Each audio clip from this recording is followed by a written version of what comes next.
St. Kizito Polling Center, which also happens to be the coalition center for the Ayawaso-East by-election. And with us here is the Deputy CEO for the National Youth Authority, Adongo Jacob. So you've been on rounds observing the process. What has been your assessment so far? Largely peaceful, very calm, and that is what we're looking for.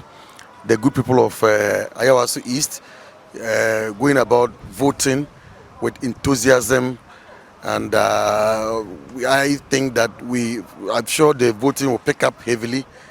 My observation is that it's a bit slow, but I believe as the afternoon is catching, it will pick up heavily, and voters will vote in peace and elect a candidate that will best represent their interests.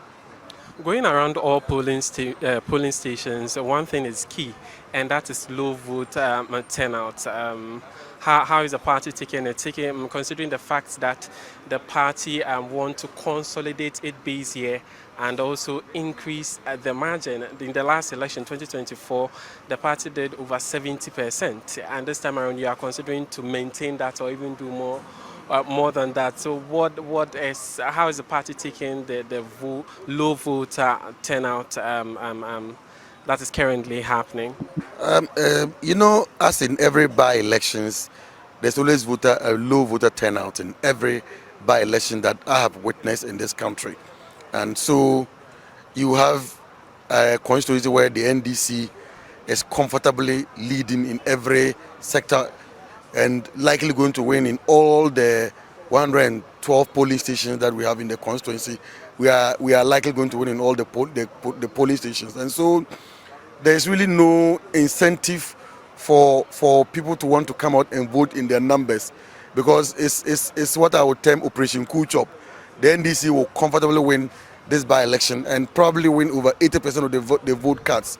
So perhaps many of the people think that it's almost a done deal, and so hesitating to come out. But I can tell you that we are mapping our strategy to bring them out. We are asking our party branch executives to go into the grassroots and bring them out to come and vote. Tell them to come and vote, because as you rightly said, we want to increase the numbers to over 80% of the valid vote count.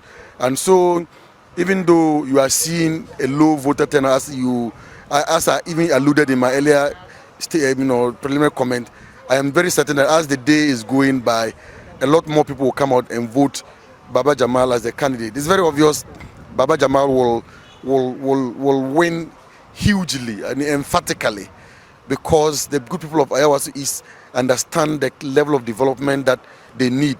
The good people of Ayawaso, and they know that nobody can do that except Baba Jamal, because we are in power and his party is the best party that can bring development to the people. All right. So a section of the constituents seem to have a different position from what you just mentioned.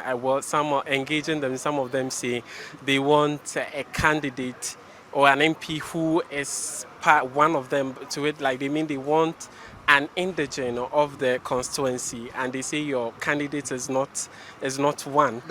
So are you shaky? No, perhaps the person doesn't even understand the constituency he's talking about. This is a cosmopolitan constituency, and many of the people here are settlers who have come from far and near of the country and are settling here. And so if somebody, the MPP are banging on the fact that they are claiming Baba Jamal is not from here, then perhaps they should go back and write their notes, because this is largely a settlement constituency. People have come from far and near to settle. So indirectly you are saying that the constituency here who have come from various places to settle here are not supposed to, even vote. And so that argument is flat or dead on arrival, because it's a settlement constituency. So how would you then come and say that the settlers will vote against themselves? That argument is dead on arrival of flat. And so it is obvious it's a defeatist talk. It is a talk that will not fly. My candidate, Honorable Baba Jamal, has sacrificed for the good people of Ayawaso-East. Don't forget, he has contested for primary here for some time now. He has been contesting to be an MP here. And so he just didn't wake up and, because of the by-election, wanting to become MP. So I am very certain and definite that after poll, Baba Jamal will not win. I mean, winning is not the issue.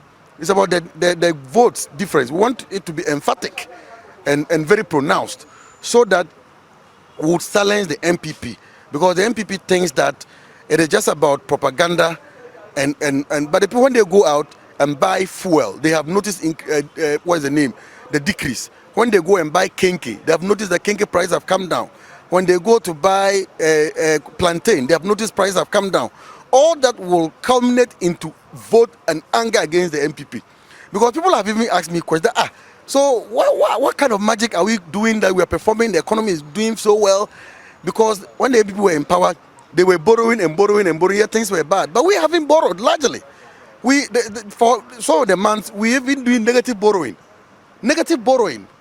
You understand? That is to say, we are paying debts and not borrowing, and the economy is moving very well. So the MPP should continue to be sleeping and think that the good people of this country are just, anything that they dump on them. But I can tell you without any fear of equivocation that Baba Jamal will not only win but will emphatically win. Thank you very